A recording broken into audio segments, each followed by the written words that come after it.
Rapist kidnapper Ariel Castro has been sentenced to life plus 1,000 years.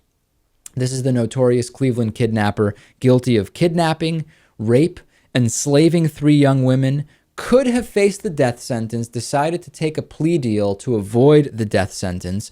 He sounded completely delusional as he was able to make a statement. He actually, very often, you don't actually hear the perpetrator make any kind of statement in court.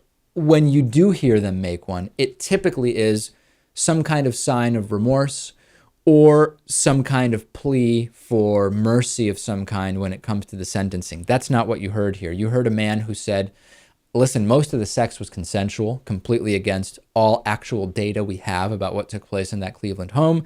He also said that he's not an evil guy. He's just sick and he's addicted to sex.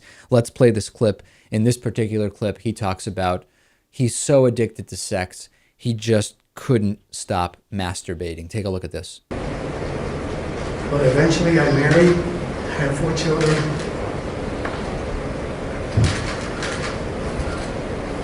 Lived a normal life. But I still practice the art of touching myself and viewing pornography. He also went on later. In that clip, he talks about he practiced the art of pleasing himself. Later on, he repeats this and he says, he practiced the art of masturbation and pornography. I got a bunch of emails after this this testimony from people saying, I thought I was an artist back when I was in college, and Ariel Castro has now confirmed it.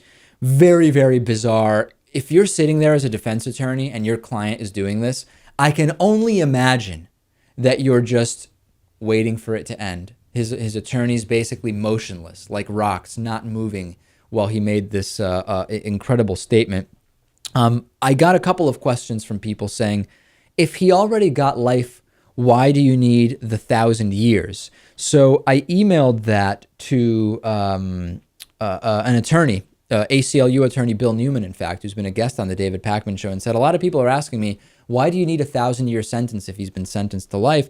And he said the following: the judge made clear that this was a horrific crime. The 1,000-year sentence also absolutely ensures he will never get out. I guess the idea is that if you have a 1,000-year sentence on top of life, even if you're able to appeal your way out of the most serious charges, even if good behavior reduces some other charges to half, that there's just absolutely no way that he will be a free man again. And that was really the point here. And I think that this is an interesting case to look at, assuming you are against the death penalty, as I am. Do you believe that this is one of those cases that even though we talk about rehabilitation is good, our prison system is not focused enough on rehabilitation as opposed to simply being punitive? Do we agree, and I'm just thinking about it now, what does the audience think? Do you agree that this case, because of the depraved nature of the crimes, because of the number of the crimes, and because of the age of Ariel Castro, that this is not a case where we should be fighting for rehabilitation, that this is just a case where no death penalty, we're against the death penalty, but he simply needs to be locked up for the rest of his life? Or do you disagree with that? Send me your thoughts on the Ariel Castro verdict and really how it fits into the context of the American prison system.